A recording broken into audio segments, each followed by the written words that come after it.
नाम से कलकत्ता तक गए, और इसलिए गए कि जो वहां के जो लोग राजस्थानी रहते हैं उनको यहाँ के मतदान कराया जाए। पूरी ताकत लगाई गई कि जालौर सुरई से वैभव गहलोत को जिताया जा सके।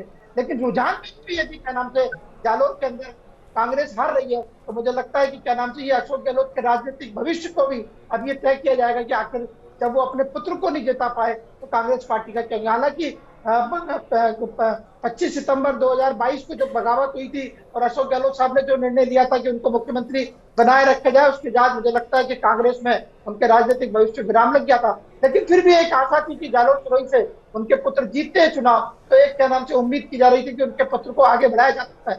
लेकिन जिस जो परिणाम जो रुझान सामने आया उससे ऐसा लग रहा है कि शायद वो क्या नाम से हारने के उसको जा रहे हैं। अब जिस तरीके से बाड़मेर की बात है, शुरू से आप देखिए रविंद्र भाटी जो थे वो अग्रणी थे, वहां उन्होंने चुनाव लड़ा, निर्दलीय चुनाव जीते, और उसके बाद जब लोकसभा की बारी आई तो इस बात की कोशिश की गई थी उनके भारतीय जनता पार्टी से क्या नाम से समझौता हो जाए। आपको ध्यान हो तो मुख्यमंत्री जी के साथ हेलीकॉप्टर में बैठ के जोधपुर तक भी आए भी।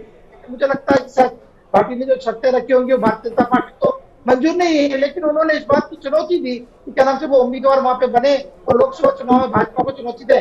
बाड़मेर जैसलमेर से जाते केंद्रीय मंत्री कैलाश चौधरी वहां चुनाव लड़ने, उनकी प्रतिष्ठा पूरी तरह से दांव पर है। और जिस तरीके से क्या नाम से वहां पर कांग्रेस ने रातों रात आरएनपी से लेकर उम्मीदवार राम बिश्नोई को अपना उम्मीदवार घोषित किया, उससे भी ब्रेकिंग न्यूज आ रही है। सिरोही जालौर से बीजेपी के लुम्बाराम चौधरी आगे, जिसका जिक्र अभी हम कर ही रहे हैं।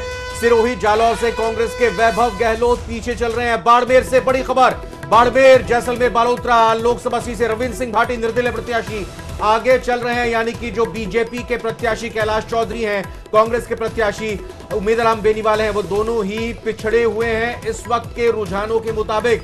बालोतरा बाड़मेर जैसलमेर सीट से एक टिप्पणी जल्दी से मैं लेना चाहूंगा यहां पर राकेश गोयल से। राकेश जी, इतिहास कहते हैं कि दोहराता है, लेकिन इस बार लग रहा है कि राजस्थान के चुनाव नतीजों में अगर रुझानों को सही माने तो इतिहास दोहरा नहीं रहा है, इतिहास बन रहा है। 4 सीटों के रुझानों पर कांग्रेस आगे और एक निर्दलीय भी आगे हैं। रविंद्र सिंह भाटी जी, रविंद्र जी, मैंने पहले ही कहा था इस जो जब नतीजे आएंगे तो हम देखेंगे बड़े बड़े विकेट गिरने वाले हैं। तो ऐसा नहीं कि विकेट सिर्फ कांग्रेस के गिरेंगे या अदर इंडी गठबंधन के बड़े नेताओं गिरेंगे, वो उसमें कुछ भाजपा के नेता भी हैं, जैसे कैलाश चौधरी जी भी पीछे चल रहे हैं। तो ये एक बड़ा विकेट है जो भाजपा गिर रहा है, लगभग गिरता हुआ नजर आ रहा है। और इसके कयास पहले भी लगाए जा रहे थे, जिस तरीके से वहाँ पे त्रिकोणीय मुकाबला देखा जा रहा था, तो ये स्पष्ट था कि शायद वहाँ पे कुछ उलटफेर हो सकता है, वो अब दिखाई भी दे रहा है। और पर फिर भी देखिए, जनमत है, जनता की ये भावना है, यही लोकतंत्र की खूबसूरती है कि जनता जिसको। और लक्ष्मीकांत पारिक जी, हो क्या रहा है ये क्या हो रहा है? ये 4 सीटों पर कांग्रेस रुझानों में आगे है, एक पर निर्दलीय से पिछड़ रहे हैं, और वो भी केंद्रीय मंत्री।